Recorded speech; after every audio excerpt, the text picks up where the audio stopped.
The morning sun cast long shadows across Jefferson High School's parking lot as Marcus Chen pulled his modest Honda Civic into the staff section. The faded blue paint and small dent on the passenger door told the story of a car that had seen better days, but it was reliable just like Marcus hoped to be for his new students. At 28, Marcus looked younger than his years. His slight frame and gentle demeanor had earned him the nickname Mouse during his student teaching, though none of his previous students knew about the black belt hidden beneath his unassuming exterior. Or, he preferred it that way. Violence was always the last resort, and education was about building minds, not breaking spirits. The school building loomed before him, 3 stories of weathered brick that had educated generations of students. Jefferson High wasn't the worst school in the district, but it wasn't the best either. Located in a neighborhood where factory closures had left families struggling, it served a community that had seen better days. Marcus had specifically requested this assignment. These kids needed someone who believed in them, someone who wouldn't give up when things got tough. He gathered his leather messenger bag, a gift from his parents when he'd graduated with his teaching degree, and stepped out into the crisp October air. Other teachers were arriving, their faces bearing the determined expression of educators preparing for another day in the trenches. A few nodded politely as he passed, sizing up the newcomer who would be taking over Mrs. Peterson's English classes after her sudden retirement. The hallways buzzed with the energy that only came from teenagers forced into early morning consciousness. Lockers slammed, sneakers squeaked against polished floors, and conversations about weekend adventures filled the air. Marcus made his way to room 137. His new domain. The classroom was standard issue, 30 desks arranged in neat rows, a whiteboard that had seen countless lessons, and windows that looked out onto the parking lot. Motivational posters hung on the walls, remnants from Mrs. Peterson's 40-year career. Reach for the stars and knowledge is power proclaimed their optimistic messages to students who often felt that stars were out of reach and power was something other people possessed. Marcus set down his bag and began arranging his desk. He'd brought a small planted jade tree his grandmother had given him for luck, and a framed photo of his family, his parents, both professors at the local university, beamed from the picture alongside his younger sister Sarah, who was pursuing her own teaching degree. They'd raised him to believe that education could change the world. One student at a time, the first bell rang, and students began filtering in. Marcus watched as they took their seats, each carrying their own invisible burden. There was Jessica, whose worn clothes couldn't hide her intelligence, and Tommy, whose aggressive posture screamed of pain hidden beneath anger. In the back corner sat Derek Washington, a senior whose reputation preceded him. Derek was the kind of student other teachers warned you about in hushed conversations. 6 feet tall, with the build of someone who spent serious time in the weight room. He commanded respect through intimidation. His crew, Brad, Mike, and Connor, followed his lead without question. They were the school's unofficial power structure, the ones who decided which students ate lunch in peace and which ones are standing up in bathroom stalls. "All right, everyone," Marcus began, his voice carrying the enthusiasm that marked him as either very brave or very naive. "I'm Mr. Chen, and I'm excited to be your new English teacher. I know change can be difficult, but I hope we can build something great together this year." A snort came from the back corner. Derek was leaning back in his chair, arms crossed, wearing the expression of someone who had already decided this new teacher wasn't worth his time. "Great," he muttered, just loud enough for his friends to hear. "Another bleeding heart who thinks he's gonna save us." Marcus heard the comment, but didn't react directly. Instead, he smiled and continued with his introduction. "I want this classroom to be a place where every voice matters, where we can explore ideas and grow together. Literature isn't just about old books, it's about understanding the human experience." The human experience? Derek's voice carried a mocking tone that made several students shift uncomfortably in their seats. "You know what my human experience is, Mr. Chen? It's knowing that rich college boys like you come here to feel good about themselves before moving on to better schools." The classroom fell silent. This was the moment that would define Marcus's relationship with these students. Other teachers had faced the same challenge with Derek Washington and had chosen to either ignore him or send him to the principal's office. Marcus took a different approach. "You're right that I come from privilege," Marcus said, his voice calm and steady. "And you're right that I don't know what your specific experiences have been. But I'm here to learn as much as I am to teach. Maybe you could help me understand."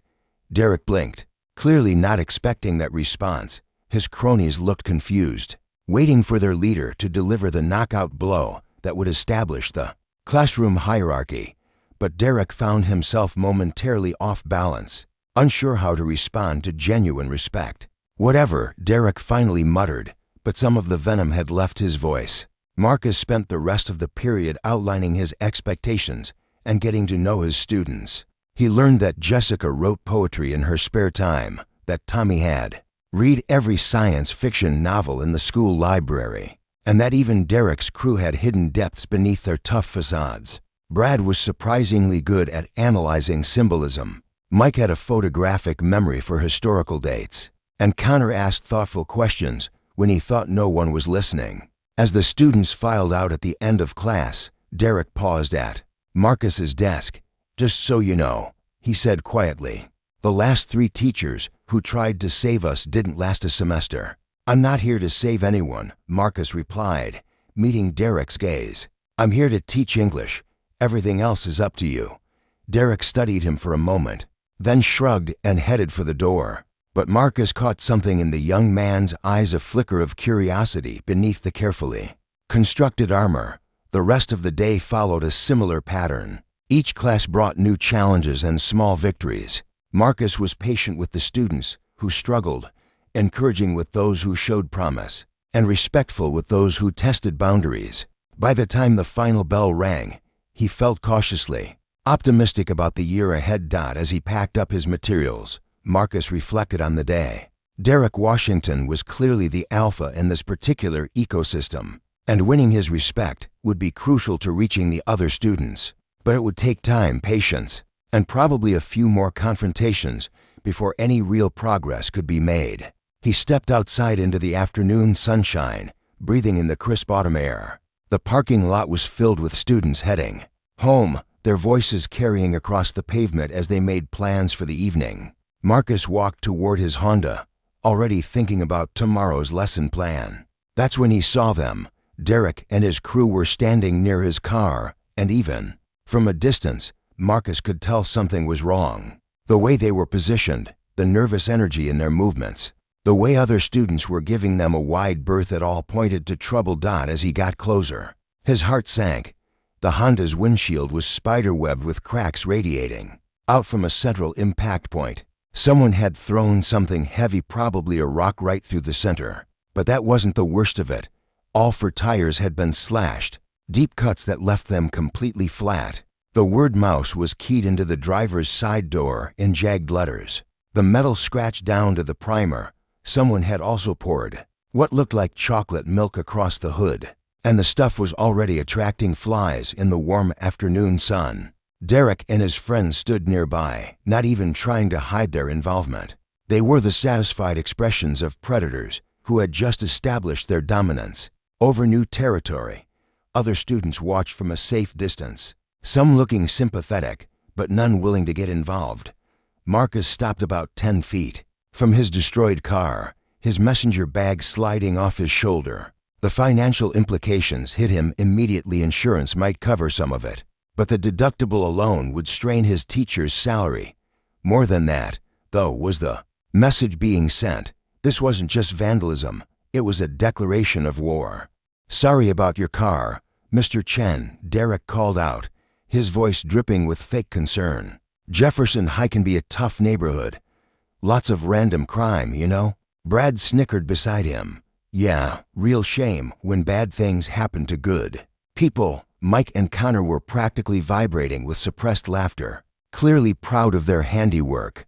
Other students began gathering at a safe distance, sensing that something significant was happening.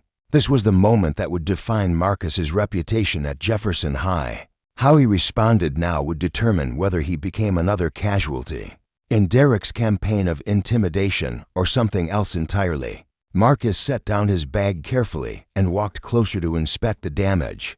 The rock that had shattered his windshield lay on the ground nearby, a chunk of concrete from the school's ongoing construction project. Professional job, he noted. They'd planned this carefully. Quite a thorough job, Marcus said calmly, running his finger along one of the tire slashes. Must have taken some time to do this properly. Derek's smile widened. Like I said, random crime. Happens all the time around here. Maybe you should consider teaching somewhere safer, you know? Somewhere more suited to your delicate nature. The crowd of watching students grew larger. Word was spreading quickly through the school's social networks.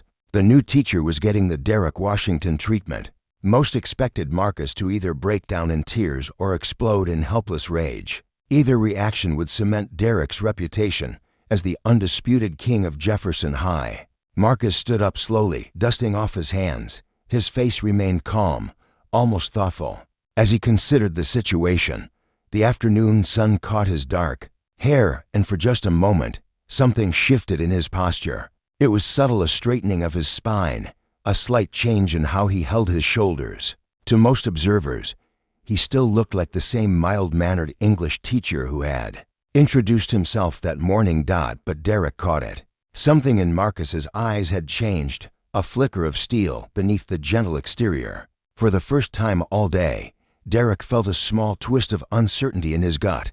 You know, Marcus said conversationally, in my experience, actions like this usually say more about the people who commit them than about their intended targets. Is that supposed to be some kind of threat?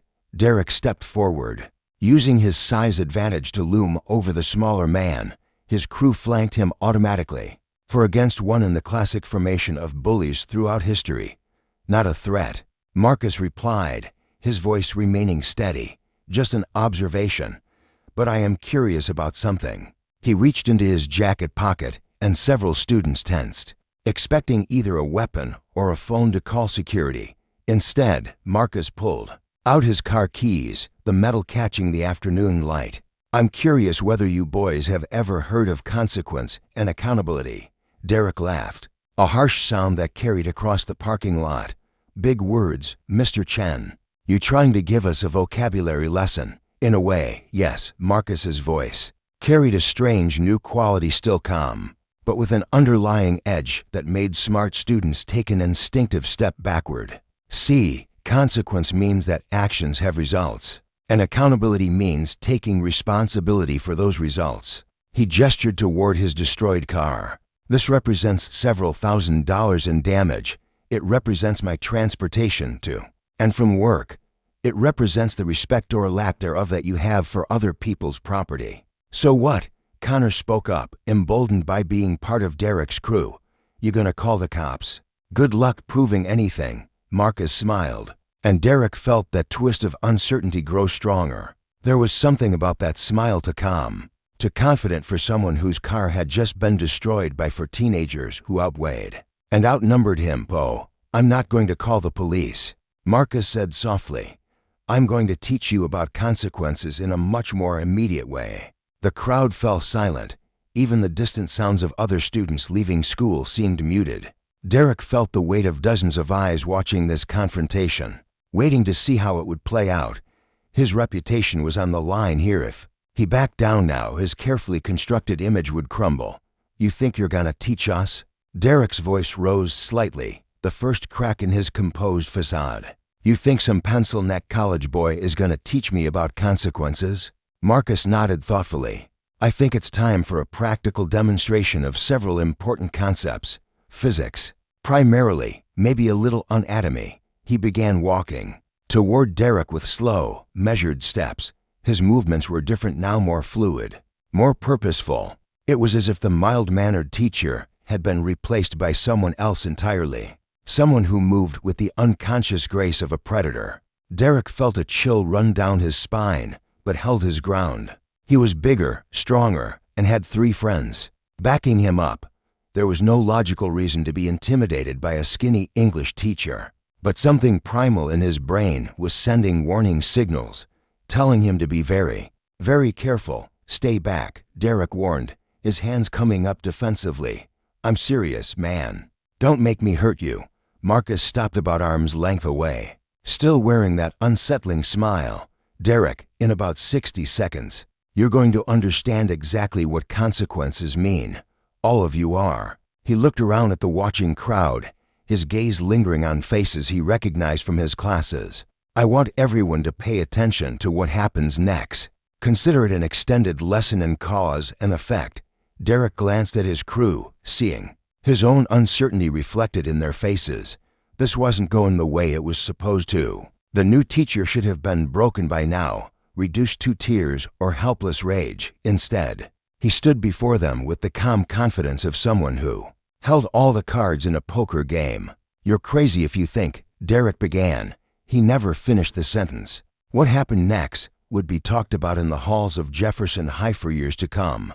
Marcus moved with a speed and precision that defied everything the watching students thought they knew about their new English teacher. One moment he was standing calmly 3 feet away. The next, Derek Washington, 6 feet of intimidating muscle, who had never lost a fight in his life, was lying flat on his back, gasping for air and staring up at the sky in complete bewilderment that it took exactly 1.2 seconds. The silence that followed was absolute. Even the birds seemed to have stopped singing, as if nature itself was stunned by what had just occurred. Marcus stood over Derek's prone form, not even breathing hard, his jacket still perfectly straight and his expression unchanged. The first lesson, Marcus said in his normal teaching voice, as if he were addressing a classroom instead of a parking lot full of shocked teenagers, is that assumptions can be dangerous. You assumed I was helpless. That was your first mistake. Derek tried to sit up, but his body wasn't responding properly. Whatever Marcus had done, some kind of pressure point or nerve strike had left him temporarily paralyzed from the neck down. He could breathe, he could see and hear, but his arms and legs felt like they belonged to someone else. Brad, Mike, and Connor stood frozen, their minds struggling to process what they'd witnessed. Their leader, the undisputed king of the school's social hierarchy, had been taken down by a man who probably weighed 40 pounds less than he did, and he'd done it without throwing a single punch, without showing any anger or aggression. It was like watching a nature documentary where a house cat casually took down a lion. Brad, Marcus said conversationally, turning to face the second largest member of the group, would you like to learn about physics? Brad's mouth opened and closed like a fish gasping for air. His first instinct was to run, but his legs seemed rooted to the pavement. His second instinct was to fight, but Derek was still lying motionless on the ground, and Derek was twice the fighter Brad would ever be. I don't, Brad stammered. Physics, Marcus continued in his patient teacher's voice, is the study of matter and energy and how they interact. For example, when a moving object encounters resistance, several things can happen. The object can stop, it can change direction, or he moved again. Another blur of controlled motion that was too fast for the human eye to follow properly. Brad found himself airborne for a brief, impossible moment before landing hard on the pavement next to Derek. Unlike his leader, Brad had gotten a more traditional treatment, a perfectly executed hip throw that sent him crashing to the ground with enough force to knock the wind out of him. It can transfer its energy to another object, Marcus finished, smoothing down his jacket. Basic conservation of momentum. Mike and Connor looked at each other, then at their two friends groaning on the ground, then back at the man who had just redefined their understanding of reality. The smart play was obvious: apologize, back down, and hope that mercy was an option. But teenage pride and pack mentality aren't known for making smart decisions. Get him, Mike shouted, and both boys rushed forward simultaneously. It was like watching a master class in applied martial arts. Marcus didn't meet their charge head-on. Instead, he seemed to flow like water around their attacks. Mike threw a wild haymaker that Marcus ducked under, grabbing the boy's extended arm and using his own momentum to send him sliding across the hood of a nearby car. Connor tried a football tackle, but found himself grabbing empty air as Marcus sidestepped at the last second and guided him face first into the side of a pickup truck. The entire confrontation lasted less than 30 seconds. When the dust settled, All 4 members of Derek's crew were on the ground in various states of discomfort and disbelief. None of them were seriously injured. Marcus had been very careful about that, but their pride and their reputation lay in ruins around them. The crowd of watching students stood in stunned silence. Many of them had been victims of Derek's bullying at one time or another, and they had just witnessed something they never thought possible. The untouchable bully had been humbled, and his crew of enforcers had been scattered like leaves in a strong wind. Marcus straightened his tie and picked up his messenger bag, which he had set down before the confrontation began. His breathing was normal, his hair was still neat, and his clothes showed no signs of the brief but decisive battle that had just taken place. "Now then," he said, addressing the 4 groaning teenagers at his feet, "let's talk about accountability." Derek had recovered enough to sit up, though his arms still felt weak and unsteady. The paralysis was wearing off, but the humiliation was just beginning. Every student in the school would know about this within an hour. His carefully constructed image as the untouchable alpha was completely destroyed. "You destroyed my car," Marcus continued in the same calm, measured tone he'd used in the classroom that morning. "That's going to cost me approximately $3,000 to repair. You did it to intimidate me, to establish dominance, and to send a message to other students about what happens when someone challenges your authority." He gestured to the crowd of watching students. "Mission accomplished, gentlemen. You've definitely sent a message, just not the one you intended." Jessica Martinez, the quiet poetry-writing girl from his first period class, was staring at Marcus with an expression of pure awe. For 3 years, she had endured Derek's casual cruelty, the accidental bumps in the hallway, the mocking comments about her worn clothes, the systematic exclusion from any group that might have offered friendship. She had dreamed of someone standing up to him, but she had never imagined it would happen like this. Tommy Rodriguez, the science fiction fan, was grinning from ear to ear. He had been one of Derek's favorite targets, small and smart and unwilling to fight back.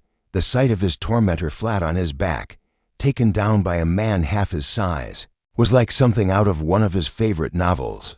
Even students who hadn't been directly bullied were staring at Marcus with new respect. Teachers were supposed to be powerless against student aggression. They were supposed to rely on administrators and security guards and empty threats. They weren't supposed to be capable of this kind of decisive action.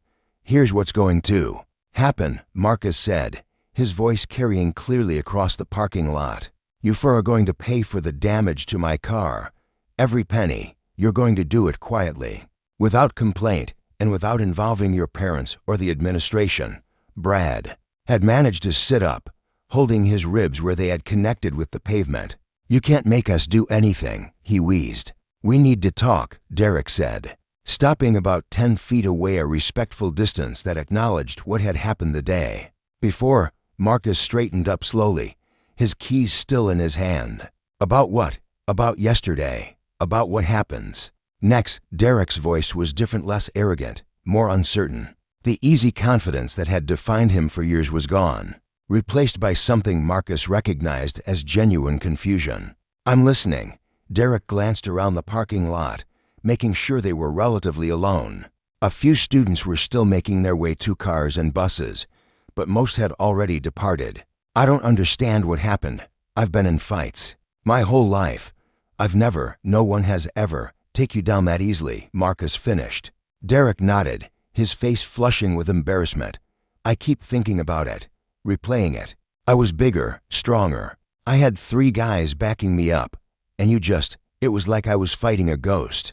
Marcus leaned against his rental car, adopting a relaxed posture that was non-threatening but alert. "Derek, can I ask you something?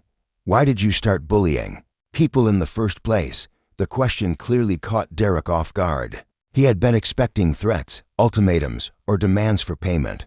He hadn't expected a therapy session. That's not." Derek struggled with the words. "I don't bully people." Marcus raised an eyebrow. "What would you call Jessica Martinez, or Tommy Rodriguez, or any of the dozen other students who changed their routes through the hallways to avoid you? That's different. That's just establishing order. Someone has to be in charge.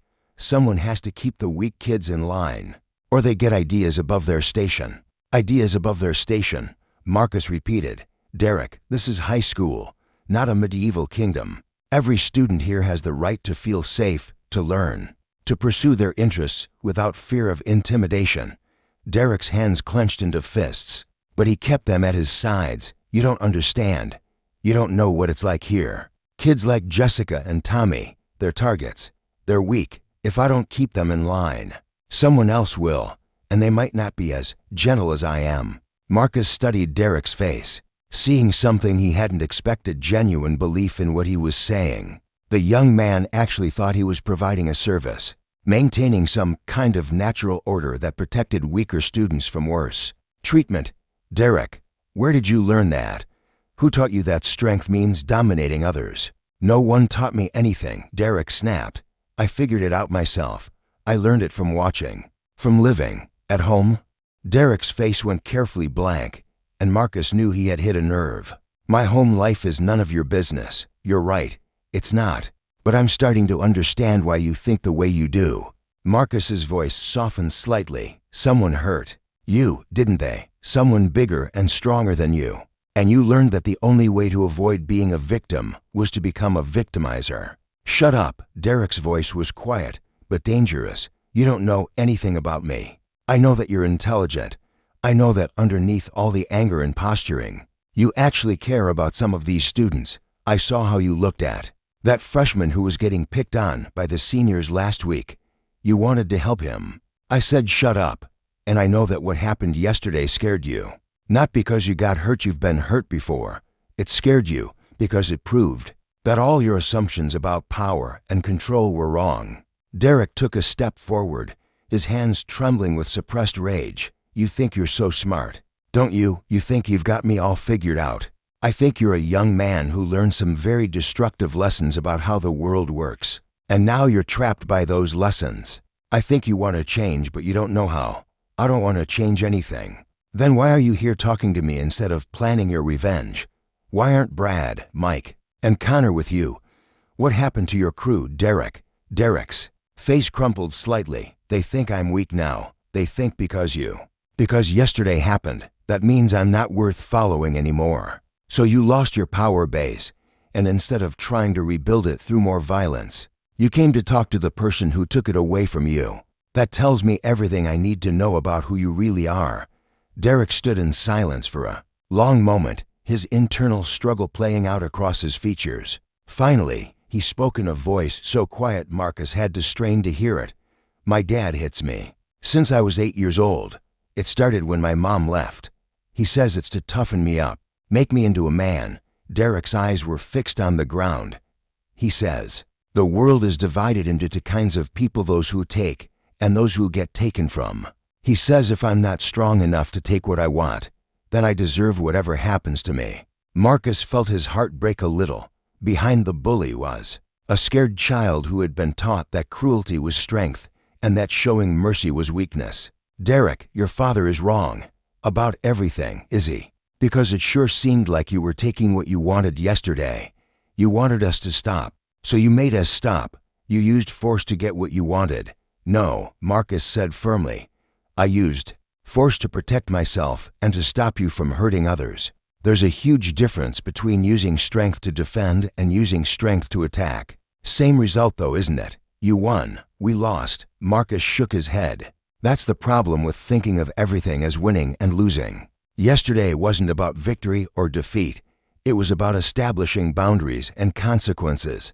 He pushed himself away from the car and took a step toward Derek, who tensed but didn't back away. Derek, I want you to imagine something for me. Imagine a school where students like Jessica and Tommy don't have to be afraid, where they can pursue their interests, make friends, and learn without constantly looking over their shoulders, where your size and strength are used to protect people instead of intimidating them. That's fantasy. That's not how the real world works. It's how my world works. It's how I was raised. And it's how I choose to live. And yesterday proved that the way your father taught you isn't as powerful as you thought it was. Derek was quiet for a long moment, processing this information. When he finally spoke, his voice was smaller, more vulnerable than Marcus had ever heard it. What if you're wrong? What if I try to be different? and it just makes me a target. What if being nice just gets me hurt? What if it doesn't? Marcus countered. What if treating people with respect actually makes you stronger than bullying them ever did? I don't know how to be different. This is who I am. No, Derek, this is who you learn to be. There's a difference. Marcus reached into his wallet and pulled out a business card, not his teacher contact information, but something else entirely. He handed it to Derek, who looked at it with confusion. Sensei Williams, Aikido Dojo. Derek read aloud. What's this? That's where I train. Where I learned that real strength comes from discipline, self-control, and protecting others. Sensei Williams takes students who are struggling with anger, with violence, with finding their place in the world. Derek stared at the card. You want me to learn martial arts? I want you to learn what martial arts is really about. It's not about dominating other people. It's about mastering yourself. It's about becoming someone who doesn't need to hurt others to feel powerful. I can't afford. Sensei Williams offers scholarships for students who need them. All you have to do is show up and be willing to learn. Derek pocketed the card, though his expression remained skeptical. What about the money? For your car? We'll figure that out. Maybe you can work it off tutoring younger students, helping with school maintenance, community service. The goal isn't to punish you, Derek. The goal is to help you become the person you're capable of being. For the first time since Marcus had met him, Derek looked uncertain in a way that seemed hopeful rather than angry. Why are you helping me? After what I did? Because I've been where you are. Not exactly the same situation, but I understand what it's like to feel angry and powerless. I understand what it's like to think that hurting others might make you feel better about yourself. Did it work when you were my age? Did hurting people make you feel better? Marcus smiled sadly. For about 5 minutes, and then I felt worse than before. That's the thing about bullying. Derek, it's like a drug. It gives you a temporary high, but it never actually solves the underlying problem. Derek nodded slowly, something shifting in his expression. The dojo thing. When could I start? Tonight, if you want. Sensei Williams holds beginner classes on Tuesday and Thursday evenings. I could give you a ride if you need one. You do that. After everything, Derek, I'm a teacher. My job isn't to punish students who make mistakes. My job is to help them learn from those mistakes and become better people. Derek stood in silence for nearly a minute, the internal battle evident on his face. Finally, he looked up and met Marcus's eyes directly for the first time in their conversation. Okay, he said quietly, okay, I'll try it. Marcus felt a surge of hope, but he kept his expression calm and encouraging. Good. But Derek, I need you to understand something. This isn't going to be easy. Changing who you are, learning new ways to think about strength and power, it's going to be the hardest thing you've ever done. Harder than getting my ass kicked by my English teacher in front of half the school. Marcus laughed, and after a moment, Derek managed a small smile. Yeah, probably harder than that. What about Brad and Mike and Connor? What happens with them? That's up to you. You can try to win them back by returning to your old ways. Or you can show them a different path, but you can't control their choices, Derek. You can only control your own. Derek nodded thoughtfully. Will the other kids ever trust me? After years of, trust is earned through consistent actions over time. It'll take a while, and some people may never forgive you. But I've seen bullies transform into protectors, Derek. I've seen the strongest kids in school become the kindest. It's possible, but it requires genuine commitment to change. What if I mess up? What if I fall back into old habits? Then you get back up and try again. Growth isn't linear. Derek, you're going to have setbacks. The important thing is that you keep working toward becoming the person you want to be. Derek took a deep breath and squared his shoulders, not in the aggressive posture Marcus was used to seeing, but in a way that suggested resolve and determination.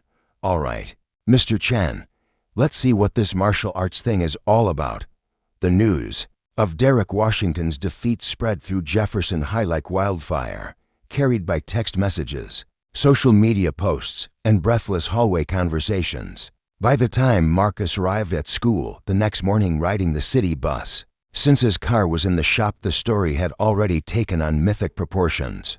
According to various versions circulating through the student body, Marcus was either a former Navy SEAL, an undercover cop, a retired Special Forces operative, or a martial arts movie star working under an assumed identity. The number of attackers he had faced grew with each retelling, and some accounts had him taking on half the football team single-handedly.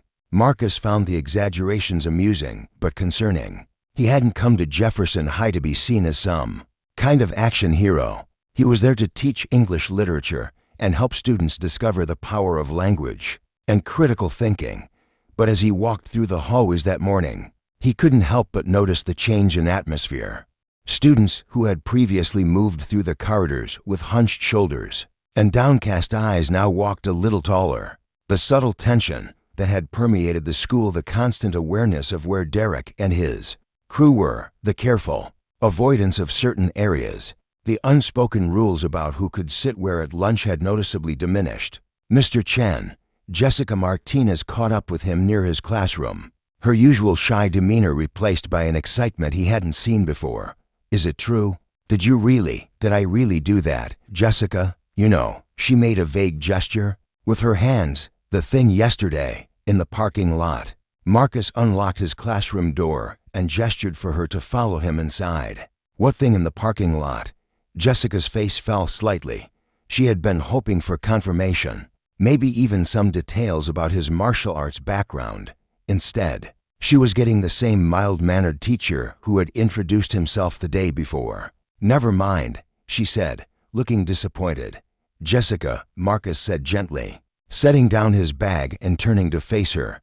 "Can I ask you something?" She nodded eagerly. "What's different about this morning? How do you feel walking through the halls today compared to yesterday?" Jessica considered the question seriously. "Safer," she admitted. Like I don't have to worry about them anymore. Them, Derek and his friends. They used to." She trailed off, not wanting to sound like she was complaining. "They used to make things difficult for you," Marcus finished. "For lots of people. Not just me. They had this way of making you feel small, you know, like you didn't matter. Like they could do whatever they wanted and nobody could stop them." Marcus nodded thoughtfully. "And now I'm not scared of them anymore. None of us are." Jessica's voice gained strength as she spoke. "Whatever happened yesterday, it changed something. People are talking to each other who have never talked before. Kids who used to eat lunch alone are sitting with groups. It's like the whole school is different." Other students began filtering into the classroom, and Marcus was struck by the change in their demeanor. They made eye contact with him now, offered genuine smiles, and seemed more relaxed overall. Tommy Rodriguez actually sat in the front row instead of his usual spot in the back corner. "Before we begin today's lesson," Marcus announced once everyone was seated, "I want to address something that I'm sure you've all heard about." The classroom fell silent, every student leaning forward in anticipation. "Yesterday afternoon, there was an incident in the parking lot involving 4 students and some damage to my car. I know there are a lot of stories going around about what happened, and I want to set the record straight." Derek's usual seat in the back corner was empty. Word was that he had called in sick, though everyone knew he was really too embarrassed to show his face at school. Brad, Mike, and Connor were absent as well, leaving their usual corner of the room feeling strangely vacant. "What happened," Marcus continued, "was that 4 young men made some poor choices. They chose to vandalize my property, and they chose to become aggressive when I confronted them about it. I defended myself using minimal necessary force, and the situation was resolved without serious injury to anyone involved." Several students exchanged glances. This measured, factual account was far less exciting than the versions they had been sharing on social media. "But here's what I want you to really understand," Marcus said, his voice taking on the intensity he had shown in the parking lot. "What happened yesterday wasn't about martial arts or fighting. It was about standing up to bullying behavior." He walked to the whiteboard and wrote a single word in large letters: courage. Courage doesn't mean being unafraid. It doesn't mean being the strongest or the toughest. It means doing the right thing even when it's difficult or scary. It means standing up for people who can't stand up for themselves. Jessica raised her hand tentatively. "But what if you're not strong enough? What if you can't fight?" "Fighting should always be the last resort," Marcus replied. But there are many ways to show courage. You can speak up when you see someone being mistreated. You can offer friendship to someone who's being excluded. You can report dangerous or harmful behavior to adults who can help. Tommy raised his hand. What about snitching? Everyone says you shouldn't snitch. Marcus nodded, understanding the complex social dynamics at play. There's a difference between tattling and reporting genuine harm. If someone is being hurt, if someone is being threatened, if someone's property is being destroyed, that's not snitching. That's being a responsible member of your community. The discussion continued throughout the period, with students sharing their own experiences and asking thoughtful questions about bullying, courage, and standing up for others. Marcus was pleased to see how engaged they were, how willing they were to examine these difficult topics. As the students filed out at the end of class, Marcus reflected on the change he was seeing. It wasn't just about Derek's absence, though that certainly played a role. It was about the entire social ecosystem of the school shifting in response to what had happened. Students who had been afraid to speak up were finding their voices. Kids who had been isolated were discovering new friendships. But Marcus also knew that this was just the beginning. Derek and his crew wouldn't stay away forever, and when they returned, they would likely be angry, embarrassed, and looking for ways to restore their damaged reputations. The real test would come when they tried to reassert their dominance. During his lunch break, Marcus walked through the cafeteria and was struck by what he saw. The rigid social stratification that had previously defined the space was beginning to break down. Students were sitting in new configurations, mixing across traditional social boundaries. The atmosphere was lighter, more relaxed. At a table near the windows, he spotted a group that would have been unthinkable just 24 hours earlier. Jessica was sitting with 2 other girls from his English class, along with Tommy and several other students who had previously eaten alone or in very small groups. They were talking animatedly, laughing, and actually enjoying their lunch instead of simply enduring it. But Marcus also noticed the empty table in the center of the cafeteria, Derek's usual domain, where he and his crew had held court like feudal lords surveying their territory. The absence was symbolic, but Marcus knew it was temporary. As if summoned by his thoughts, the cafeteria doors opened and Derek Washington walked in. The change in atmosphere was immediate and dramatic. Conversations faltered, laughter died away, and the relaxed mood evaporated like morning mist. Derek looked different than he had the day before, less confident, more wary, but he was still 6 feet of muscle and barely contained anger. He was alone. Brad, Mike, and Connor were nowhere to be seen, which suggested that yesterday's defeat had fractured the group's solidarity. Derek's eyes swept the cafeteria, taking in the new seating arrangements and the way students were looking at him, with an expression he wasn't used to seeing, curiosity rather than fear. Derek's gaze finally found Marcus, who was standing near the serving line with a sandwich and a cup of coffee. For a moment, the entire cafeteria held its breath, waiting to see what would happen next. Marcus met Derek's stare calmly, neither challenging nor backing down. He took a bite of his sandwich and nodded politely, as if greeting any other student. The gesture was so normal, so completely devoid of drama, that it somehow made it more powerful than any show of aggression would have been. Derek's jaw tightened, but he didn't approach. Instead, he walked to his usual table and sat down alone, pulling out his phone to avoid making eye contact with anyone else. The king of Jefferson High was eating lunch by himself, and everyone in the cafeteria was witnessing his fall from grace slowly. Conversations resumed. Students began eating and talking again, though many kept glancing between Derek and Marcus, waiting for the next confrontation. But Marcus simply finished his lunch and left the cafeteria without incident, treating Derek like any other student rather than giving him the special attention he was clearly expecting. The rest of the day passed without a major incident, but Marcus could feel the tension building. Derek's presence had reminded everyone that the previous day's events were far from resolved. The bully might have been humbled, but he hadn't been reformed, and his pride was clearly driving him toward some kind of retaliation. As the final bell rang and students began their exodus toward freedom, Marcus made his way to the parking lot where his rental car was waiting. The insurance company had provided him with a basic sedan while his Honda was being repaired, a process that would take at least a week and cost exactly $2,847, including the deductible. He was inserting his key into the rental car's door when he heard footsteps behind him. Marcus turned to find Derek approaching. No longer the swaggering alpha male of 2 days ago, but still a large, angry teenager with a grudge to settle. Where the Aikido dojo was nothing like Derek had expected.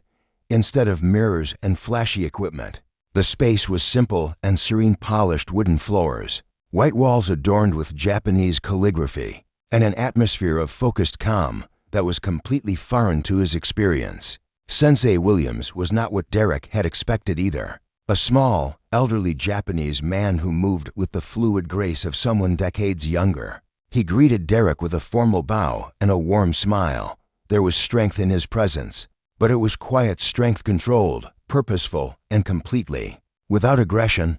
"Mr. Chen tells me you are interested in learning the way of harmony," Sensei Williams said in accented but perfect English. "But first, you must understand that Aikido is not about fighting.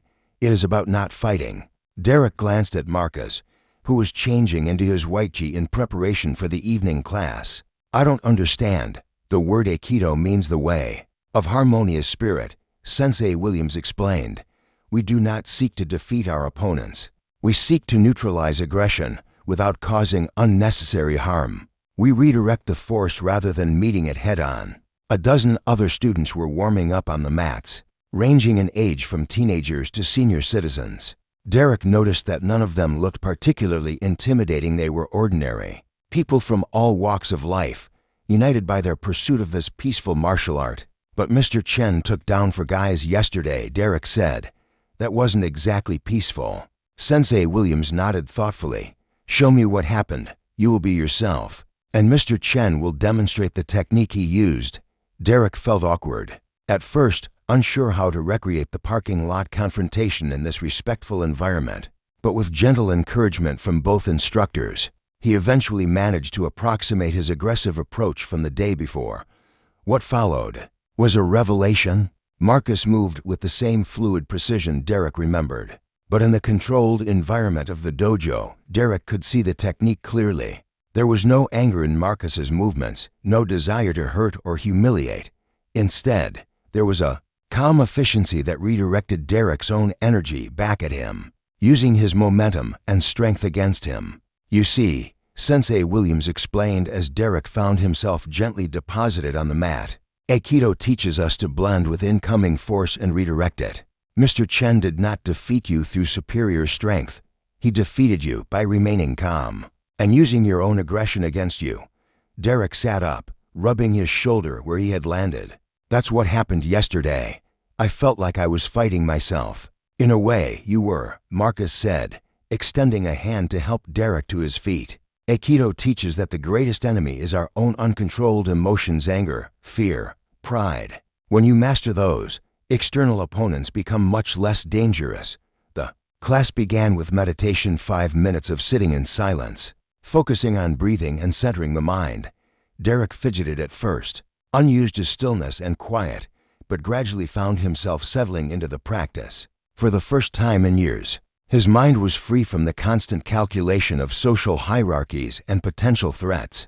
Basic movements came next, simple exercises designed to teach proper posture, balance, and the flowing motions that characterized Aikido. Derek was surprised to discover how difficult it was to move with genuine relaxation and fluidity. His body was accustomed to tension, to being ready for violence at any moment. "The body holds memory of trauma," Sensei Williams observed gently. Correcting Derek's stance, "We must teach it new patterns, new ways of being in the world." Partner exercises followed, where students practiced basic techniques on each other. Derek was paired with a middle-aged woman named Sarah who worked as a nurse at the local hospital. She was perhaps 5 feet tall and couldn't have weighed more than 120 pounds. But when Derek tried to grab her wrist as instructed, he found himself mysteriously off balance and unable to maintain his grip. "How did you do that?" Derek asked, genuinely puzzled. Sarah smiled. "I didn't do anything to you. I just moved in a way that made it impossible for you to maintain your attack." That's the beauty of Aikido. It doesn't require strength or size. It requires understanding. The evening progressed with more partner work, basic throws, and discussions of Aikido philosophy. Derek found himself struggling not with the physical techniques. His athletic background made those relatively easy to learn, but with the mental aspects. Every instinct he had developed over years of bullying told him to dominate his partners, to use force to achieve his goals. Aikido required the opposite approach entirely. You are fighting yourself, Marcus observed during a water break. Your body knows how to do these movements, but your mind is getting in the way. I keep wanting to muscle through it, Derek admitted. When something doesn't work, my first instinct is to use more force. That's exactly what your father taught you, Marcus said gently. That force is the answer to every problem. But Aikido teaches us that sometimes the gentlest touch is more effective than the strongest grip. After class, as students were changing out of their gis and preparing to leave, Sensei Williams approached Derek with a thoughtful expression. "This is your first martial arts training?" he asked. Derek nodded. "Yes, sir. I can see great potential in you, but I can also see great struggle. You have been taught that strength means causing pain. We must teach you that true strength means preventing pain.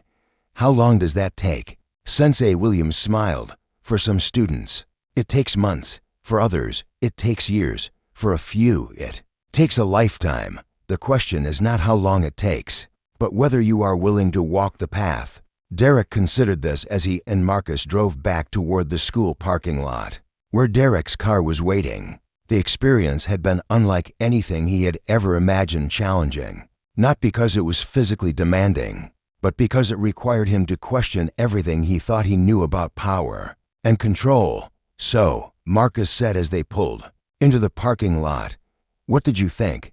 "It's harder than I expected," Derek admitted. "Not the physical stuff, that's actually pretty easy, but the mental part. Trying not to force things, that's really difficult. It gets easier with practice, but you'll need to be patient with yourself. You're essentially rewiring your brain to respond differently to conflict." Derek got out of the car and then paused, leaning down to speak through the open window. "Mr. Chan, what you said yesterday about consequences and accountability, I think I'm starting to understand what you meant. Oh, the consequence of my actions wasn't just getting taken down in front of everyone. It was losing the respect of my friends, losing my reputation, losing the fear that I thought was respect. And the accountability part means taking responsibility for all the pain I've caused over the years." Marcus nodded approvingly. "That's a very mature understanding, Derek. I've been thinking about Jessica and Tommy and all the others, about how I made them feel. I need to. I want to apologize to them, but I don't know how." "Actions speak louder than words," Marcus suggested. "Apologies are important, but changing your behavior is more important. Show them through how you treat them going forward that you've really changed." Derek nodded thoughtfully. Would you be willing to help me? I don't really know how to be different." "I'd be honored to help you, Derek. But remember, the real work has to come from you." As Marcus drove away, Derek stood alone in the parking lot, looking up at the stars barely visible through the city's light pollution. For the first time in years, he felt something other than anger or fear. He felt hope. The next morning brought a new challenge. Word had spread through the school's social networks that Derek had been seen with Mr. Chen after school, and speculation was running wild. Some students thought Derek was plotting revenge. Others believed he was being recruited as some kind of enforcer for the new teacher. The truth that Derek was voluntarily seeking help to change his behavior was so far outside everyone's expectations that no one even considered it. Brad, Mike, and Connor cornered Derek at his locker before the first period, their expressions a mixture of confusion and concern. "Dude, what were you doing with Chen yesterday?" Brad demanded. "Please tell me you weren't apologizing or some weak shit like that." Derek closed his locker slowly, considering his response. 3 days ago, he would have laughed off their concerns and outlined his plan for revenge. Today, he found himself in uncharted territory. "I was talking to him," Derek said simply. "About what?" Mike pressed. "About getting him back for what he did. About moving forward." Connor looked confused. "Moving forward? How are we gonna jump him after school? Slash his tires? What's the plan? Derek looked at his 3 former lieutenant's boys, who had followed him not out of friendship, but out of fear and a desire to be associated with power. He realized now that he didn't actually like any of them very much. Their casual cruelty, their eagerness to hurt others, their complete lack of empathy, these weren't qualities he wanted to surround himself with anymore. There's no plan, Derek said quietly. I'm done with all of that. The silence that followed was profound. Brad, Mike, and Connor stared at Derek as if he had just announced his intention to become a professional ballet dancer. What do you mean? You're done? Brad asked slowly. I mean, I'm done bullying people. I'm done making people afraid. I'm done being someone who causes pain. Mike laughed nervously. Okay, very funny. But seriously, what's the real plan? That is the real plan. I'm changing. The laughter died. Connor stepped closer, his voice dropping to a threatening whisper. You're serious? You're actually going soft? After everything we've built here? What have we built, Connor? What have we actually accomplished? We've made a bunch of innocent kids miserable. We've created an atmosphere of fear. We've turned this school into a place where people come to survive instead of learn. What exactly are you proud of? Brad's face was flushing red with anger. We built respect. We built power. People knew not to mess with us. People knew to be afraid of us, Derek corrected. That's not the same thing as respect. I'm just starting to understand the difference. This is because of Chen, isn't it? Mike's voice was full of disgust. He messed with your head, make you think you're weak. Derek felt the familiar surge of anger at being challenged, the old instinct to respond with aggression and dominance. But instead of giving into it, he took a deep breath and centered himself, the way Sensei Williams had taught him. Mr. Chen showed me that there are different kinds of strength, Derek said calmly. The kind I've been using: intimidation, violence, fear. That's actually weakness pretending to be strength. Real strength is protecting people, not hurting them. Connor snorted. God, you sound like a greeting card. What's next, Derek? You gonna start hugging people and talking about your feelings? If that's what it takes to stop being the kind of person who makes others afraid, then yeah, maybe I will.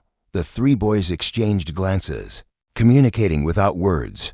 Derek could see the decision forming in their faces. If he wasn't going to be their leader anymore, they would find someone else, or they would try to take him down themselves. You know what? Brad said finally. Fine. You want to be weak, that's your choice, but don't expect us to follow you down that path. I don't, Derek replied. I wouldn't want you to. The path I'm on now isn't for people who enjoy hurting others. Mike stepped forward aggressively. You think you're better than us now? You think because Chen got lucky and took you down that makes you some kind of enlightened guru? Derek felt the old Derek stirring inside him. The part that would have responded to this challenge with violence, that would have re-established dominance through force. But he also felt something new, something stronger, the beginning of genuine self-control. I think I'm trying to become better than I was, Derek said quietly. That's all. Connor made a sound of disgust. Come on, guys. Let's leave Princess Derek to his spiritual journey. Maybe he can braid our hair later. As his former friends walked away, Derek felt a complex mixture of emotions. There was sadness at the loss of relationships that had defined his high school experience. There was fear about facing the social consequences of his transformation. But there was also relief at no longer having to maintain the exhausting facade of constant aggression and dominance. The first period bell rang, and Derek made his way to Mr. Chen's English class. He had decided the night before that he would sit in the front row from now on, partly to signal his commitment to learning, and partly to remove himself from the back corner where his old crew still held court. The tension is building. If you're enjoying this story, hit that like button and let me know in the comments which character you're rooting for. Your support helps me create more incredible stories like this one. The choice of seats in Mr. Chen's classroom had taken on symbolic significance that extended far beyond normal teenage social dynamics. Derek's move to the front row sent ripples through the careful hierarchy that governs student interactions, creating a power vacuum that others were eager to fill. Brad, Mike, and Connor had claimed Derek's old corner. with aggressive territorial marking sprawling across multiple desks, speaking loudly enough to disrupt other conversations, and shooting hostile glares at anyone who dared to look in their direction. Their message was clear: just because Derek had gone soft didn't mean the old order was completely dead. Marcus observed these dynamics with the trained eye of someone who understood group psychology. He had seen similar situations in other schools, where the removal of one alpha figure led to a chaotic scramble for dominance. The key was to guide that energy in positive directions, while preventing it from exploding into violence. Today we're going to discuss Lord of the Flies, Marcus announced, writing the title on the whiteboard. How many of you have read Golding's novel? Several hands went up, including Derek's. Jessica had read it twice. Tommy owned 3 different editions. And even some of the students who rarely participated in class discussions showed signs of familiarity with the work. Excellent. For those who haven't read it, Lord of the Flies tells the story of a group of boys stranded on an island, without adult supervision. What starts as an attempt at civilized self-governance quickly degenerates into tribalism and violence. What do you think Golding was trying to say about human nature? Jessica raised her hand tentatively. That civilization is just a thin layer, covering our savage instincts. That's one interpretation. What evidence from the text supports that view? As the discussion developed, Marcus carefully orchestrated the conversation to draw parallels between the novel's themes and the students' own experiences. He asked questions about leadership, the difference between power and authority, the role of fear in social control, and the way groups turned against individuals who were perceived as different or weak. Derek participated actively in the discussion, offering insights that surprised his classmates. His analysis of Jack's transformation from choirboy to savage was particularly thoughtful, drawing connections between the character's need for dominance and the way power corrupted those who wielded it without moral constraints. Derek makes an excellent point about Jack's psychology, Marcus said, validating the contribution while drawing attention to the reformed bully's new perspective. Can anyone think of examples from your own experience where someone's personality changed when they were given power over others? The question hung in the air like a challenge. Several students glanced toward the back corner where Brad, Mike, and Connor sat in sullen silence. The parallel between the novel's power struggles and their own school's social dynamics was impossible to ignore. Tommy raised his hand slowly. Sometimes people who get picked on become bullies themselves when they get the chance, like they're passing the pain along instead of trying to stop it. That's a very mature observation, Tommy. The cycle of victimization is a powerful theme in literature and in life. How might that cycle be broken? Someone has to choose to be different, Jessica said quietly. Someone has to decide that just because they were hurt doesn't give them the right to hurt others. Derek nodded thoughtfully. It's like in the book when Simon tries to tell everyone that the beast isn't real, that the real monster is inside them, but they kill him for telling the truth because they don't want to face what they've become. Marcus felt a surge of hope at Derek's analysis. The young man was clearly processing his own transformation through the lens of literature, using Golding's allegory to understand his own journey, from aggressor to someone seeking redemption. From the back corner came a snort of derision. Brad had been listening to the discussion with increasing irritation, and Derek's philosophical observations were more than he could tolerate. That's beautiful, Derek, Brad said, his voice dripping with sarcasm. Really touching. Maybe you should write poetry about it. The classroom fell silent. This was the first direct challenge to Derek's new persona, and everyone understood that how he responded would determine the future dynamics of not just this class, but the entire school. Derek turned in his seat to face his former friend, his expression calm but alert. Do you have something you'd like to contribute to the discussion? Brad, yeah, I do. I think this whole conversation is bullshit. We're sitting here talking about some made-up story when the real world doesn't work like that. In the real world, strong people take what they want, and weak people get crushed. End of story. Marcus intervened before the confrontation could escalate.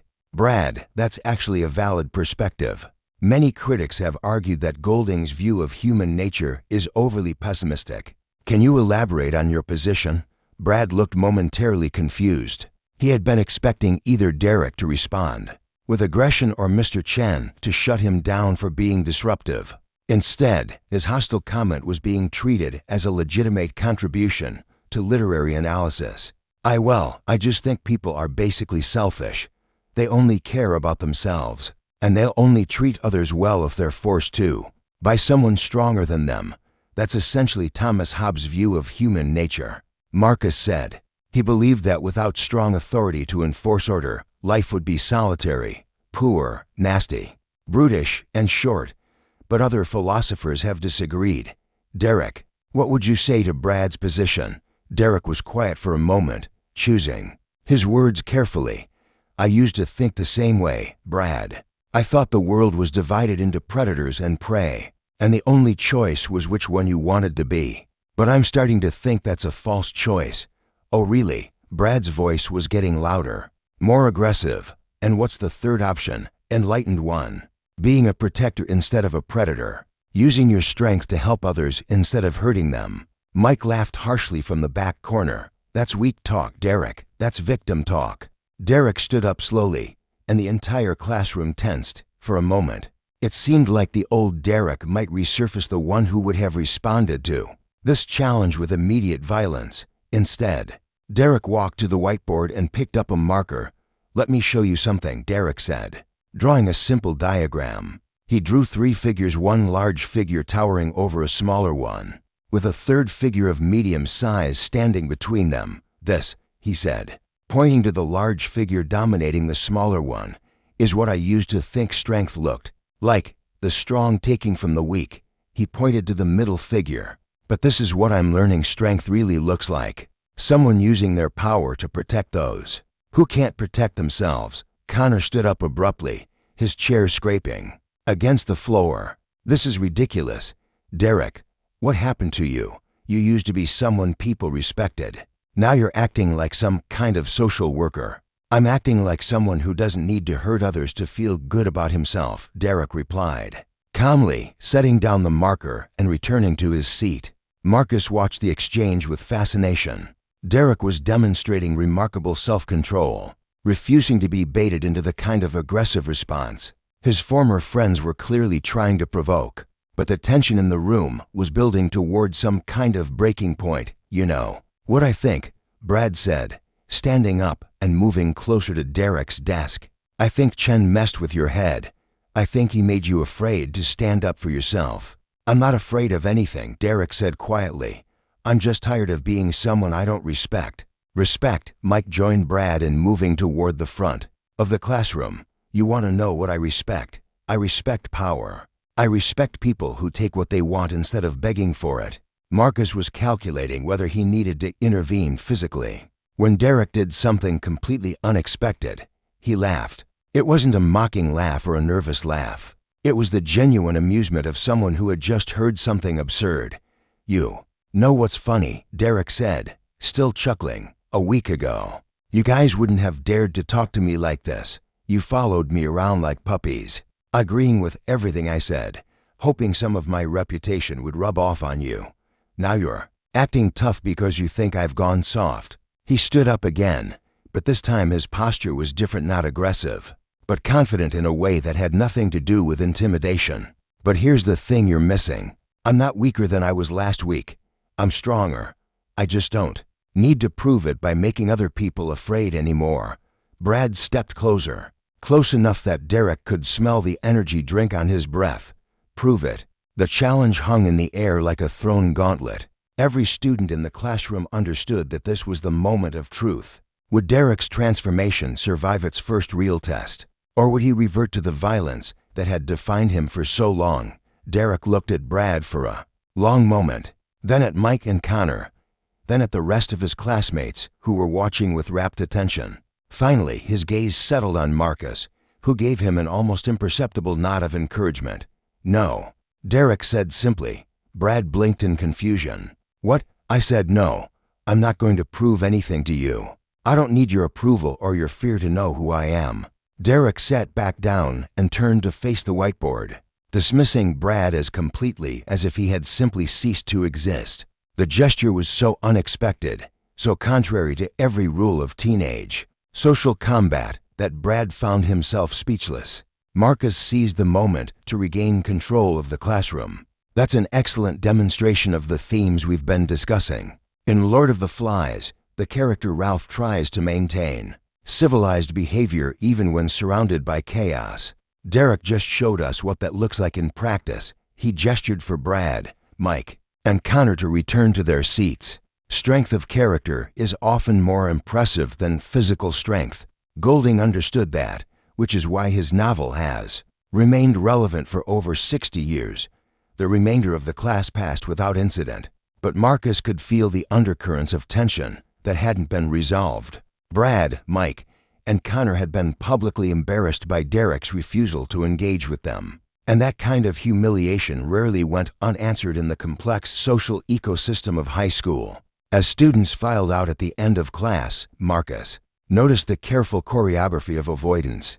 Jessica and Tommy gave Derek encouraging smiles, but didn't approach him directly. They were still uncertain about trusting their former tormentor. Brad, Mike, and Connor left together, their heads bent in hushed conversation that promised future trouble. Derek remained seated until the classroom was nearly empty, then approached Marcus's desk. That was harder than the Aikido class, Derek admitted, running a hand through his hair. Violence is easy, Marcus replied, organizing his papers. It requires no thought, no creativity, no real courage. What you just did, refusing to be baited into reverting to your old patterns. That took genuine strength. They're not going to let this go. You know that, right? Brad's probably already planning something. Marcus studied Derek's face, seeing worry but no trace of the old eagerness for conflict. Are you asking me to intervene, to protect you from your former friends? Derek considered the question seriously. No, I got myself into this situation, and I need to handle the consequences. But I wanted you to know that things might get complicated over the next few days, Derek.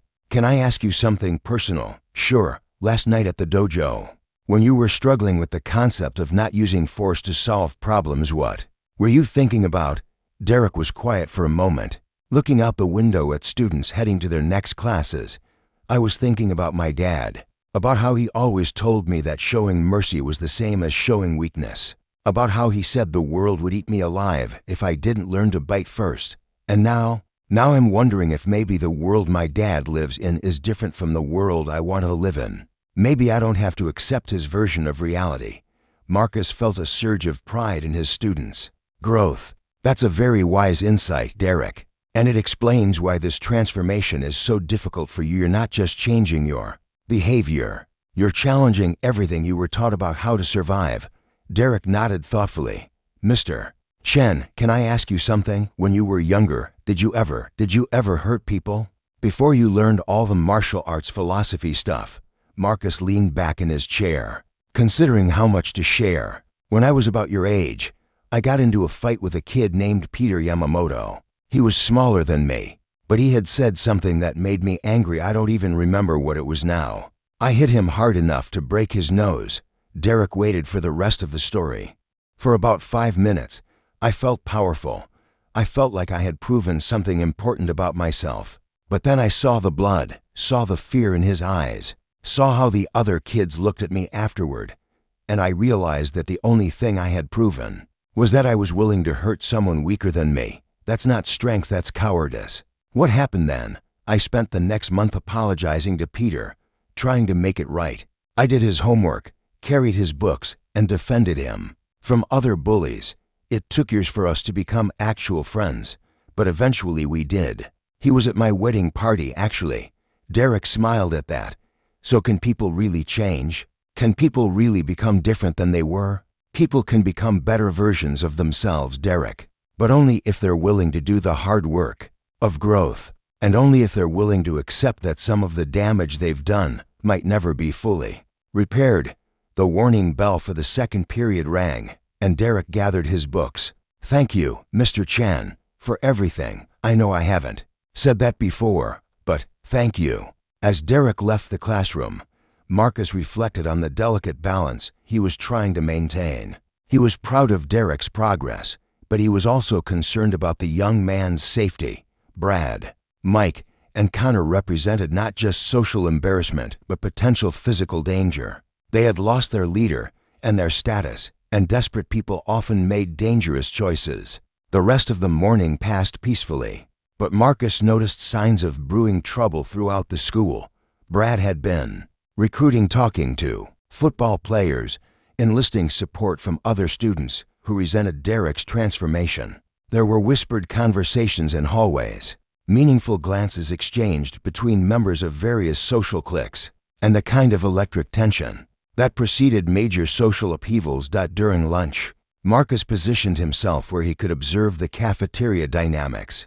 Derek was sitting with a small group of students he had never associated with before: academic achievers, drama club members, kids who read books for pleasure. The conversation looked animated and genuine, a stark contrast to the intimidation-based relationships that had defined Derek's previous social circle. At the center table, Derek's former domain, Brad held court with his new alliance. Marcus counted at least 8 students, including some faces he didn't recognize from his classes. The group had the aggressive energy of revolutionaries planning an uprising, and their frequent glances toward Derek's table made their intentions clear. Jessica Martinez approached Marcus's observation post hesitantly. "Mr. Chen, can I talk to you about something?" "Of course, Jessica. What's on your mind?" "It's about Derek, about what's been happening." She glanced around nervously, making sure they weren't being overheard. "Some of the kids are saying that he's just pretending to be different, that it's all an act to get people to trust him before he goes back to being a bully. What do you think?" Jessica considered the question carefully. "I want to believe he's really changed. The way he's been acting in class, the things he's been saying, it seems genuine. But I'm scared to trust him. What if I'm wrong? What if he hurts me again?" Marcus understood her dilemma. Derek's victims had good reason to be cautious about accepting his transformation at face value. Trust, once broken, was difficult to rebuild. "Jessica, you don't owe Derek your forgiveness or your friendship. Regardless of whether his change is genuine, your safety and your emotional well-being come first. But what if he really is trying to be better? What if he needs people to give him a chance? Then that's his challenge to overcome, not your responsibility to provide. You can be cautiously optimistic without putting yourself at risk. You can observe his actions over time, without immediately trusting him with your vulnerability." Jessica nodded, looking relieved to have permission to protect herself while still hoping for the best. "However," Marcus continued, "I can tell you that in my experience, the changes I've seen in Derek appear to be genuine. He's doing the hard work of examining his behavior and its impact on others. He's actively learning new ways to handle conflict and frustration. That doesn't mean he won't make mistakes or have setbacks, but it does suggest that his commitment to change is real," as if summoned by their conversation. Derek approached their table. Jessica tensed slightly, but didn't flee. "Jessica," Derek said quietly, "could I talk to you for a minute? I understand if you'd rather not, but..." Jessica looked at Marcus, who nodded encouragingly. "It's okay," she said. "What did you want to say?" Derek sat down carefully, maintaining a respectful distance. "I wanted to apologize for all of it, for making you afraid to walk through the halls, for the comments about your clothes and your family's situation, for making you feel like you didn't belong here." Jessica's eyes filled with tears, but she didn't look away. "I know saying sorry doesn't fix anything," Derek continued. "I know it doesn't undo the damage, but I wanted you to know that I understand. What I did was wrong, and I'm committed to being different. Why should I believe you?" Jessica asked, her voice barely above a whisper. "Because I'm not asking you to.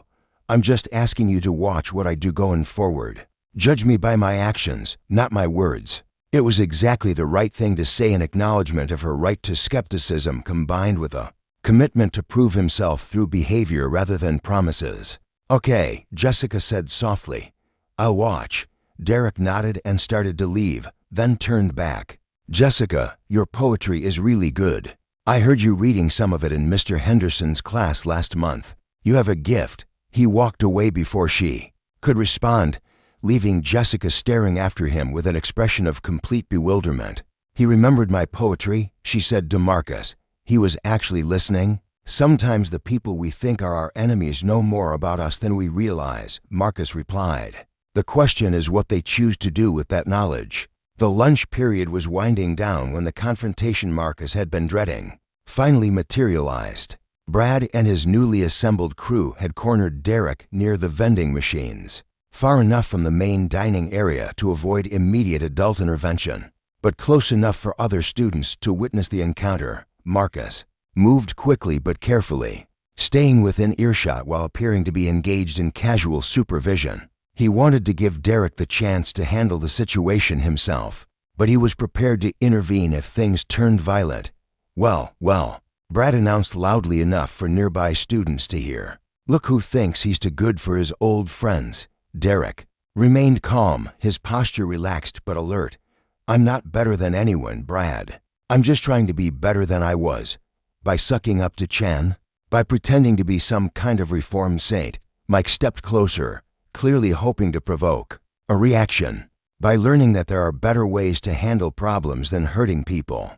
Derek replied evenly. Connor snorted. Problems like us, you mean? You're not a problem, Connor. You're making poor choices that are going to hurt you in the long run, but that's your decision to make. The response clearly frustrated Derek's former friends. They had come expecting anger, defensiveness, or at least some kind of emotional reaction they could exploit. Instead, they were faced with someone who seemed genuinely at peace with his decisions. You know what I think, Brad said, his voice rising. I think you're scared. I think Chen beat you so bad that you're afraid to fight anybody now. You might be right, Derek said thoughtfully. I am afraid of some things now that I wasn't afraid of before. Brad's eyes lit up, thinking he had finally found Derek's weakness. I knew it. You're scared. I'm afraid of becoming the person I used to be, Derek continued. I'm afraid of hurting people who don't deserve to be hurt. I'm afraid of making choices I'll regret for the rest of my life. Those are healthy fears, Brad. You should try developing some. The philosophical response was more than Brad could handle. He had come for a fight, and Derek was offering him a therapy session. His frustration boiled over into action. Enough of this bullshit, Brad snarled, and threw a punch aimed at Derek's face. What happened next was a perfect demonstration of Derek's Aikido training. Instead of blocking the punch or throwing one of his own, Derek simply wasn't there when Brad's fist arrived. He had moved aside with fluid grace, allowing Brad's momentum to carry him forward into empty air. Off balance and confused, Brad stumbled and nearly fell. Derek steadied him with a gentle hand on his shoulder, not aggressively, but with the kind of concern one might show for an elderly person who had tripped. Careful, Derek said mildly. These floors can be slippery. The humiliation was complete. Brad had thrown his best punch and had been treated like a clumsy child who needed help staying upright. The watching students burst into laughter, not at Derek, but at the absurdity of the situation. Marcus felt a surge of pride in his students' growth. Derek had faced his first real test and had passed with flying colors, demonstrating both the physical skills he had learned and the emotional maturity he was developing. But Brad's humiliation was far from over. Desperate to salvage some dignity from the encounter, he signaled to his crew for a coordinated attack, for against one. Just like the original confrontation in the parking lot that had started this whole transformation. Derek saw them coming and assumed a relaxed, ready position, his weight evenly distributed and his hands open rather than clenched. He looked more like a dancer preparing for a performance than a fighter preparing for battle. Last chance to walk away, Derek said quietly. I don't want to hurt any of you. You don't want to hurt us? Mike laughed harshly. You're about to get destroyed, and you're worried about hurting us. Derek smiled sadly. That's the difference between us, Mike. You're focused on destroying people. I'm focused on protecting them, even from themselves. The attack came from all sides simultaneously, exactly as Derek had expected. His Aikido training took over, and he moved like water flowing around rocks. Mike's tackle met empty air as Derek stepped aside and guided his momentum into a nearby wall. Connor's wild swing was redirected into Brad's stomach, doubling both boys over. The fourth attacker, a football player Derek didn't know well, found himself flipped gently onto his back, staring up at the ceiling in complete confusion. The entire encounter lasted perhaps 10 seconds. When it was over, four boys were groaning on the floor while Derek stood unmarked and apparently unruffled. His breathing normal and his clothes still neat. The crowd of watching students erupted in amazed chatter. This wasn't the same Derek Washington, who had terrorized them for years through brutal intimidation.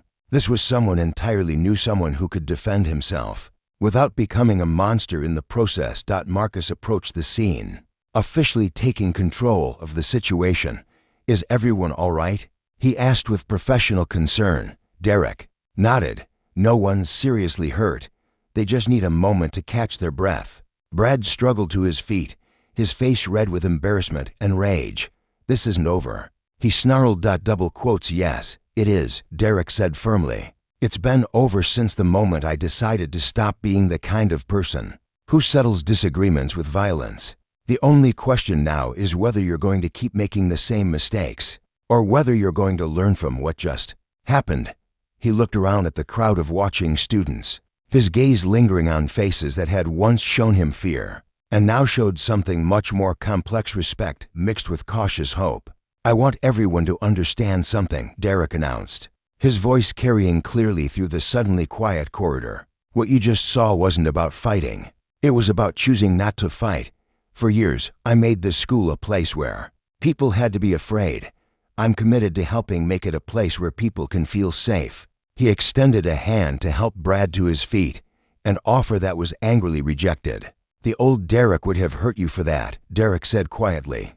"The new Derek is just going to hope that someday you'll understand the difference between strength and cruelty."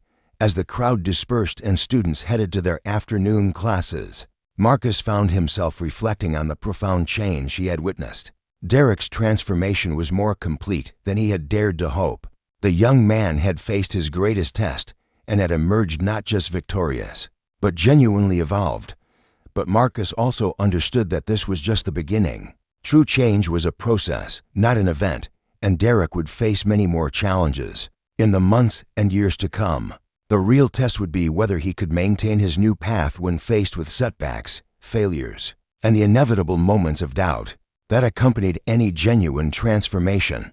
3 weeks after the cafeteria incident, Jefferson High School felt like a different place. The change wasn't immediately obvious to casual observers. The same students walked the same hallways, sat in the same classrooms, and complained about the same cafeteria food. But beneath the surface, a fundamental shift in the social ecosystem was taking place. Derek had become something unprecedented in the school's recent history, a reformed bully who was actively working to undo the damage he had caused. He spent his lunch periods tutoring younger students who had been afraid to ask for help when he was still intimidating them. He walked freshmen to class when they seemed lost or overwhelmed. He intervened gently but effectively when he witnessed bullying behavior from other students. The transformation wasn't without its challenges. Some students remained deeply suspicious of Derek's motives, convinced that his new persona was an elaborate deception designed to lower their guard. Others resented the attention and praise he was receiving for what they saw as basic human decency. Why should he be celebrated for simply stopping his reign of terror? Marcus understood these reactions and worked to address them in his classroom discussions. Literature provided a perfect framework for exploring themes of redemption, forgiveness, and the possibility of genuine change. They read A Christmas Carol and discussed whether Scrooge's transformation was believable. They analyzed Les Miserables and debated whether Jean Valjean could truly escape his criminal past. They examined To Kill a Mockingbird and explored the difference between performing goodness and actually becoming good. "Mr. Chen," Jessica said after one particularly intense discussion about redemption narratives, "do you really believe people can completely change who they are?" It was a question that cut to the heart of everything they had been experiencing. Derek, who was sitting in his usual front row seat, listened intently for the answer. "I believe people can change their behavior," Marcus replied carefully. "I believe they can develop new habits, new ways of thinking, new responses to difficult situations. But the core of who someone is, their fundamental character, that's more complex." He walked to the whiteboard and drew to overlapping circles. "I think we all have multiple potential selves inside us. Derek had the capacity for both cruelty and kindness. The question isn't whether he's a different person now, it's whether he's choosing to express different aspects of his personality. Derek raised his hand. So you're saying I always had the ability to be better. I just chose not to use it. I'm saying that growth is about making different choices consistently over time. It's about developing new patterns that eventually become second nature. The Derek who hurts people and the Derek who protects people are both real, but only one of them gets to be in control. Tommy raised his hand. But what about people who were hurt by the old Derek? Do they have to forgive him just because he's changed?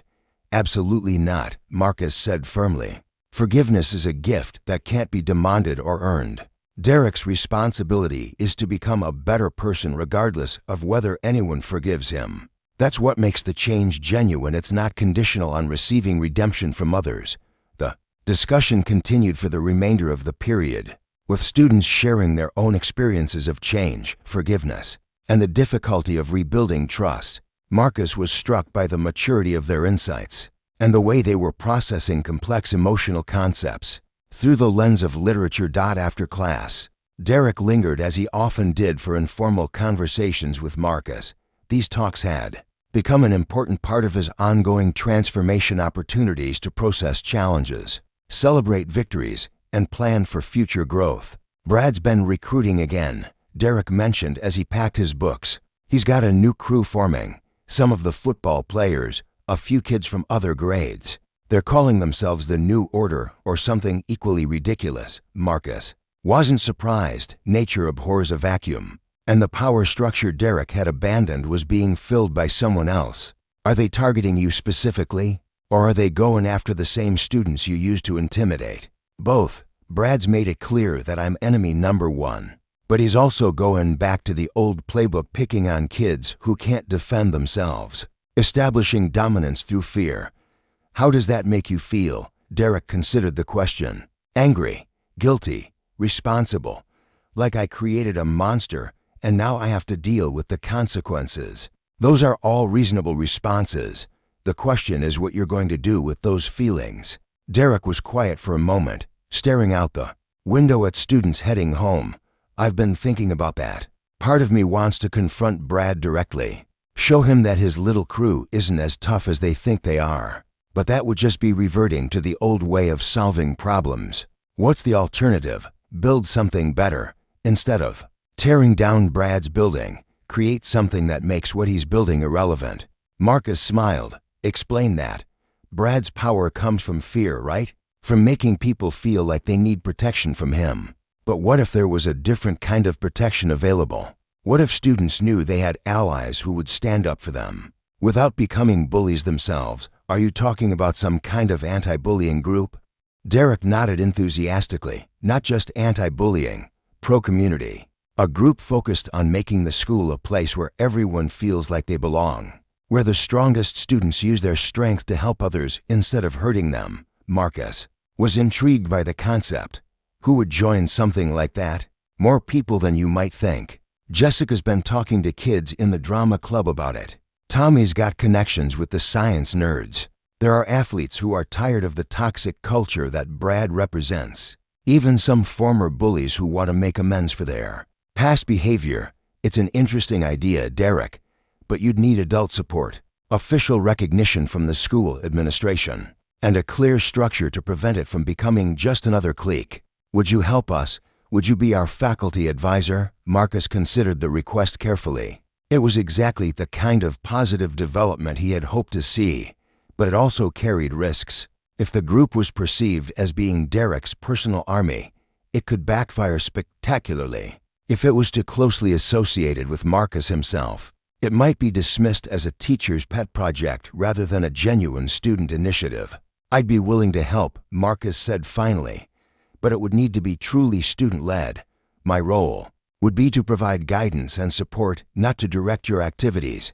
Derek grinned. Perfect. I was hoping you'd say that. Over the following week, Derek's vision began to take shape. The group started informally, with small gatherings of students who shared the goal of making Jefferson High a more inclusive and supportive environment. They called themselves the Bridge Builders, a name that reflected their mission of connecting rather than dividing the student body. Jessica brought her poetry friends and several students from the school newspaper.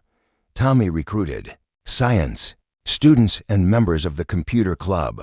Derek reached out to athletes who were frustrated with the aggressive culture that dominated their teams. Within days, they had nearly 30 members representing every major social group in the school. Their first official meeting was held in Marcus's classroom after school, with students sitting in a circle rather than the traditional rows that reinforced hierarchical thinking. Derek had insisted on being a regular member rather than the leader, a decision that surprised many, but demonstrated his commitment to genuine collaboration, rather than simply transferring his dominance to a new arena. "So," said Maria Santos, a junior who had emerged as one of the group's natural organizers, "what exactly are we trying to accomplish here?" The question sparked a passionate discussion about the culture they wanted to create. Students shared stories of isolation, bullying, and the ways the current social structure prevented them from forming meaningful connections across traditional boundaries. "I want to be able to eat lunch without calculating which table is safest," said Amy Chen, a quiet sophomore who rarely spoke in class. "I want to focus on learning instead of surviving. I'm tired of feeling like I have to choose between being smart and being accepted," added Marcus Rivera, an honors student who had hidden his academic achievements to avoid social ostracism. Derek listened to each story with the focused attention of someone who understood exactly what these students had experienced because he had been the cause of much of their suffering. "What if we started small?" he suggested when it was his turn to speak. "What if we focused on creating safe spaces rather than trying to change the entire school at once?" "What do you mean?" Maria asked. "Lunch tables that are explicitly welcoming to anyone who wants to sit down, study groups that cross social boundaries, events that bring different groups together around shared interests instead of shared social status." Jessica nodded enthusiastically. "Like poetry slams where athletes and theater kids and honors students all participate together, or science fairs that include art and music presentations." The ideas began flowing freely as students imagined possibilities they had never considered before. A peer tutoring program that paired struggling students with successful ones across social lines. A conflict resolution team trained to help students work through problems without violence or administrative punishment. A mentorship program connecting upperclassmen with freshmen who were navigating the school's complex social landscape. Marcus observed the meeting with growing optimism. The energy in the room was creative rather than destructive, focused on building rather than tearing down. These students were developing a vision that went far beyond simply stopping bullying. They were reimagining what school culture could look like. But he also knew that Brad and his new order wouldn't ignore this development. The formation of the Bridge Builders represented a direct challenge to the fear-based power structure Brad was trying to establish. Conflict was inevitable. The confrontation came sooner than expected. 2 days after the first official Bridge Builders meeting, Marcus arrived at school to find his classroom vandalized. Someone had spray-painted "Traitor" across the whiteboard, overturned desks, and scattered papers across the floor. The word "mouse" was carved into his desk, a clear reference to his old nickname, and a message about who was responsible. Principal Rodriguez arrived shortly after Marcus discovered the damage, followed by security officers and a police photographer. The vandalism was clearly the work of multiple people, too much destruction for one person to accomplish during the brief window when the building was unattended. "Any idea who might have done this?" Principal Rodriguez asked, though his expression suggested he already suspected the answer. "I have suspicions, but no proof," Marcus replied, surveying the damage. "This seems designed to send a message rather than cause random destruction." "What message?" Marcus pointed to the word "traitor" on the whiteboard. "Someone thinks I've betrayed something or someone, given recent events. I'd guess this is related to Derek's transformation and the formation of the Bridge Builders group." Principal Rodriguez nodded grimly. "We've been monitoring the situation with Brad's group. Some teachers have expressed concerns about their increasingly aggressive behavior." "What kind of concerns?" "Intimidation tactics similar to what Derek's crew used to employ. Students being cornered in hallways, threats disguised as jokes, systematic exclusion of anyone who doesn't conform to their idea of appropriate behavior. Marcus felt a familiar surge of protective anger, but he channeled it into determination rather than aggression. What can we do about it? Officially, not much until we have concrete evidence of policy violations. Unofficially, keep doing what you're doing. The bridge builders represent exactly the kind of positive leadership this school needs. As they spoke, students began arriving for the first period. Their reactions to the vandalized classroom ranged from shock to anger to resignation.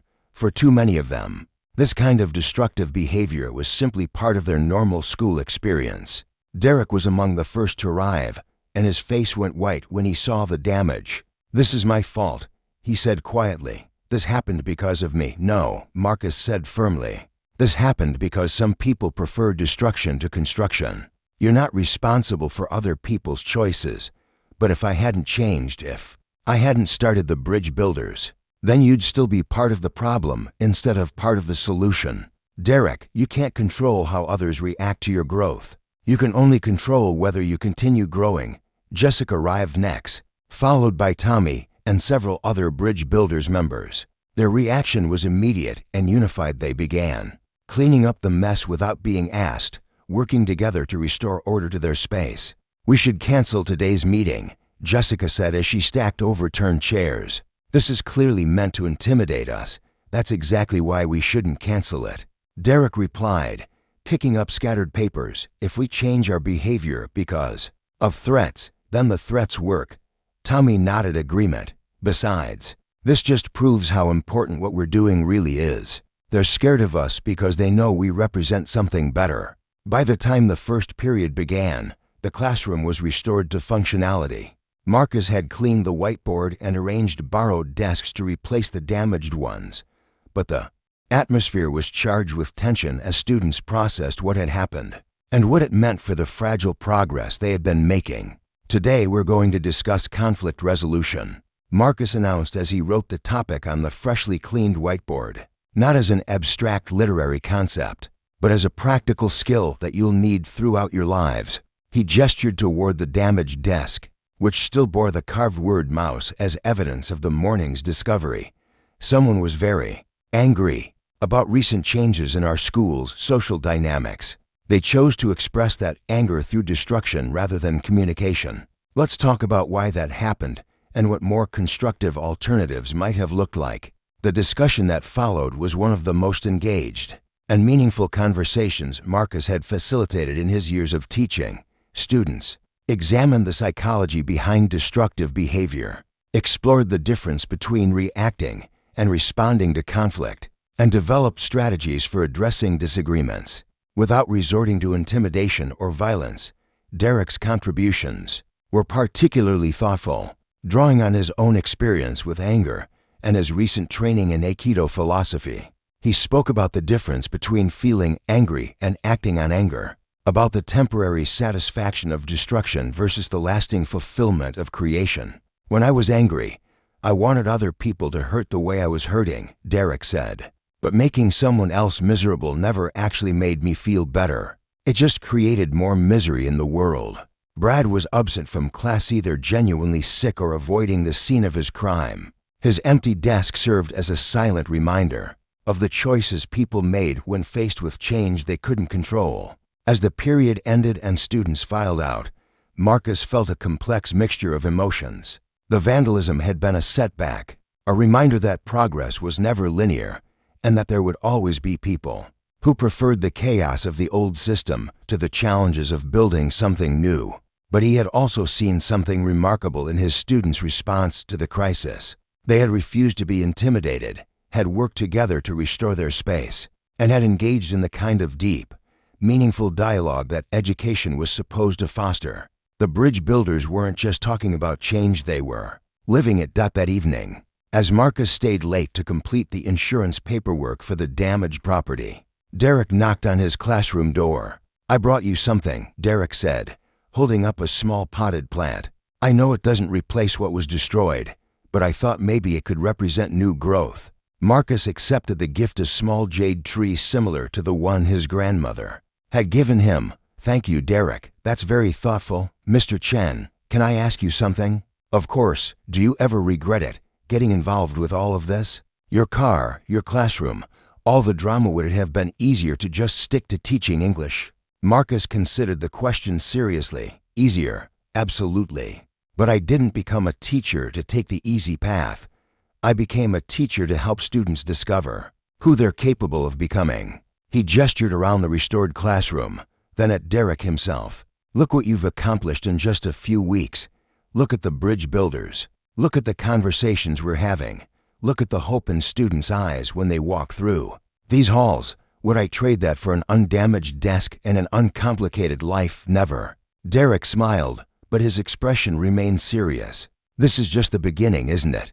Brad's not going to stop here. Probably not. But that's okay, Derek. Every worthwhile change faces resistance. The question isn't whether there will be obstacles, it's whether we'll have the courage to keep moving forward despite them. As Derek left and Marcus finished his paperwork, he reflected on the journey that had brought them all to this point. It had started with a destroyed car and a moment of choice: respond with violence or respond with wisdom. The ripple effects of that choice were still spreading through the school, touching lives in ways he was only beginning to understand. Tomorrow would bring new challenges, new opportunities, and new tests of the principles they were trying to live by. But tonight, Marcus felt something he hadn't experienced in years of teaching: genuine hope that they were creating something that would last long after he and his current students had moved on to other chapters of their lives. The jade tree sat on his desk, its small leaves catching the light from the hallway. Like the changes they were nurturing in themselves and their school, it would grow slowly but steadily, becoming stronger with each passing day. The confrontation that would determine the future of Jefferson High's social transformation came on. A gray November morning, exactly 6 weeks after Derek's first visit to the Aikido dojo. The bridge builders had grown to over 60 members, representing nearly a quarter of the student body, and their influence was reshaping the school's culture in ways that would have seemed impossible just 2 months earlier. The change was visible everywhere. Lunch tables that had once been rigidly segregated by social hierarchy now hosted mixed groups of students sharing both food and ideas. Study groups brought together academic achievers and struggling students in collaborative learning sessions. The hallways, once marked by territorial boundaries and zones of fear, had become spaces where students moved freely without constantly calculating risks.